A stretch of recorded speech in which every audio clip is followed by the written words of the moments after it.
looking in a cupboard, and ends with the woman sleeping outside her own house. Maybe I can catch a chance that no one believes me. Maybe I can catch it. And by the way, I have a freaking cemetery in my front yard, which probably doesn't. He told help my himself cause, it was nothing. but A I draft, was just inside, old by blank myself, settling, with my the dog. neighbor's dog, the kind of little noise you hear every night and forget in the morning.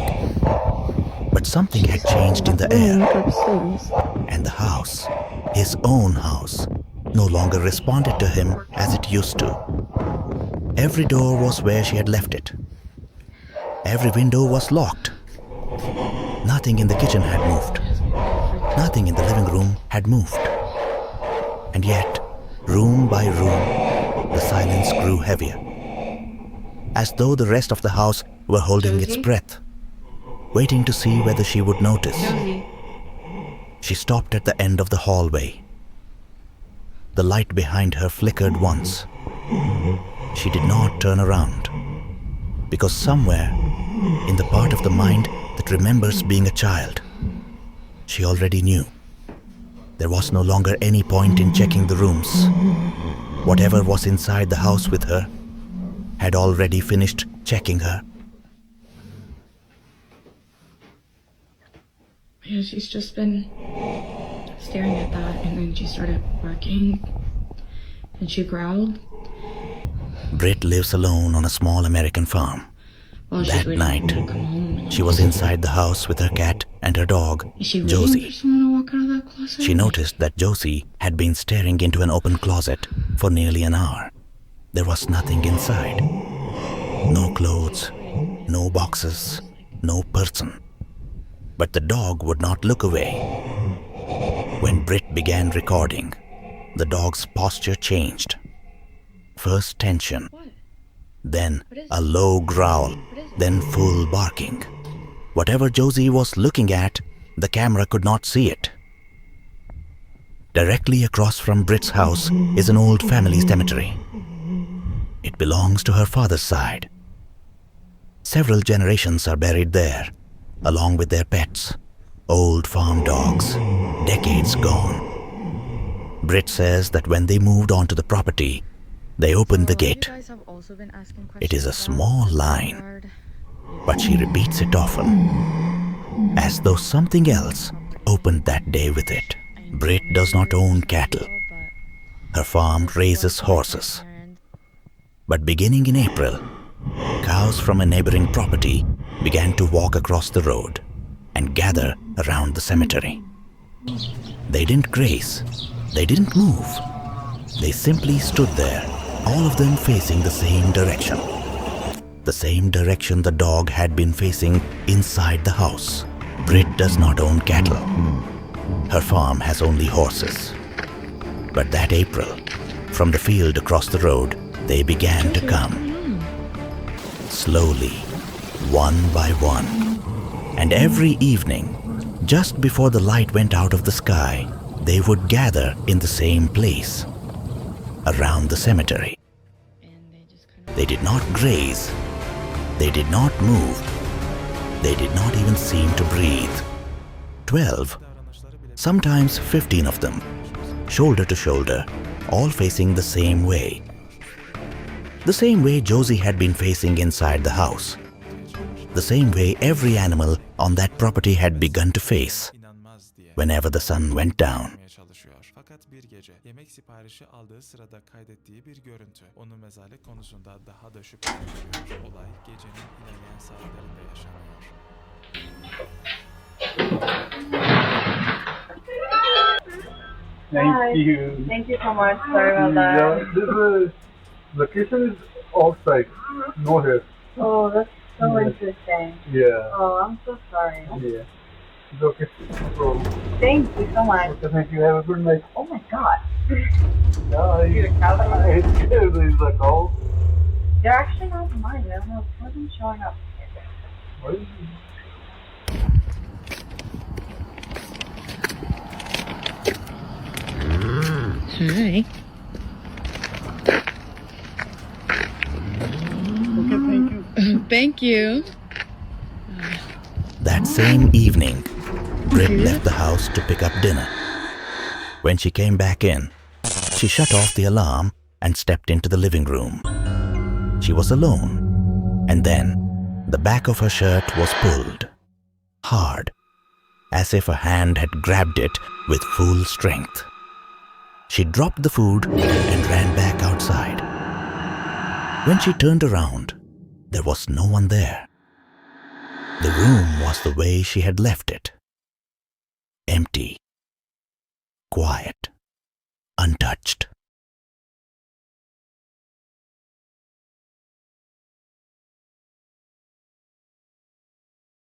That night, Britt did not sleep in the house. She moved out to the camper parked behind the barn, and she stayed there until her family came home from their trip. By morning, everything looked ordinary again. The horses were grazing. The dog was calm. The cemetery was still.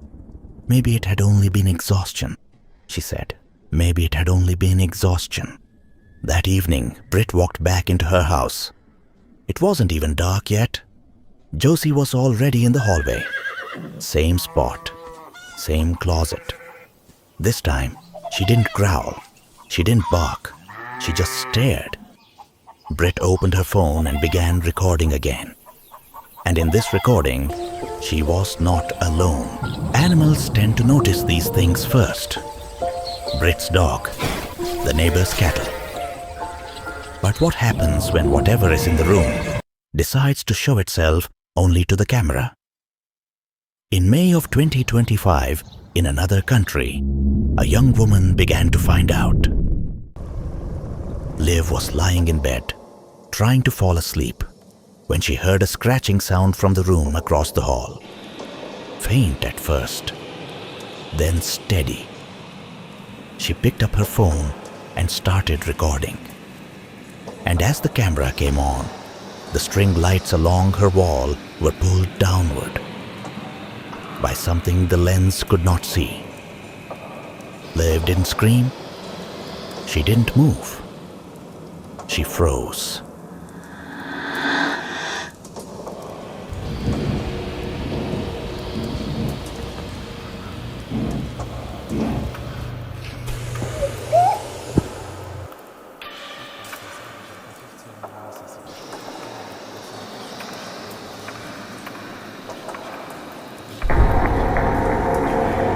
Liv was lying in bed, trying to fall asleep, when she heard a scratching sound from the room across the hall. Faint at first, then steady. She picked up her phone and started recording. And as the camera came on, the string lights along her wall were pulled downward by something the lens could not see. Liv didn't scream. She didn't move. She froze.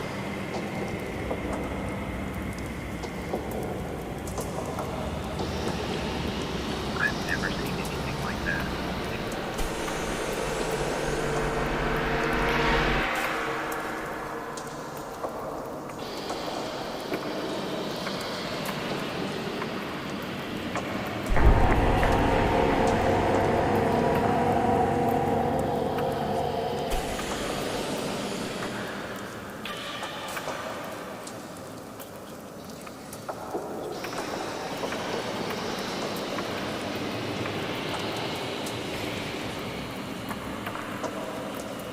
The second recording was made a few nights later.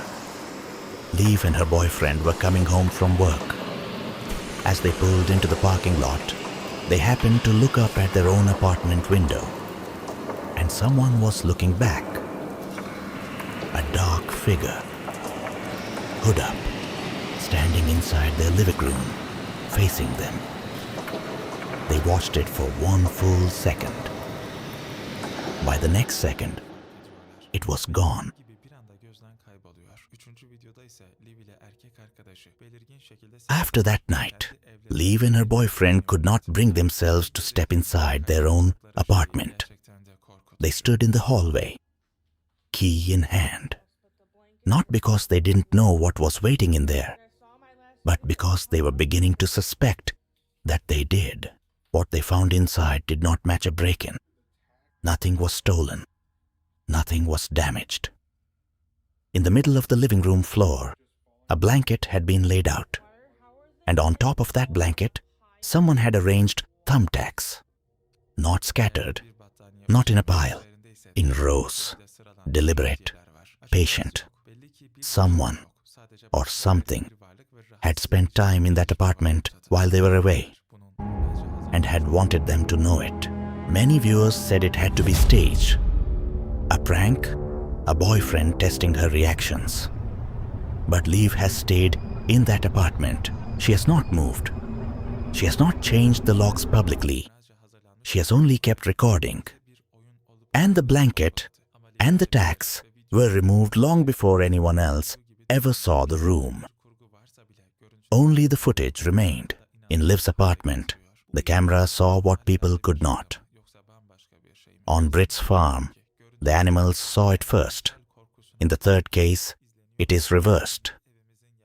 A man sees something very clearly. He speaks to it. He walks beside it. And the camera this time sees nothing at all. In June of 2025, in the copper country of northern Chile, a single miner descended into a section of an old mine that had been abandoned for years. The shaft was no longer in regular use. According to the company's own records, on that day, at that hour, he was the only living person below the surface. Somewhere in the tunnels, the miner says he came across another man. The man looked lost, disoriented, as if he had taken a wrong turn somewhere in the dark and could no longer find his way back to the surface.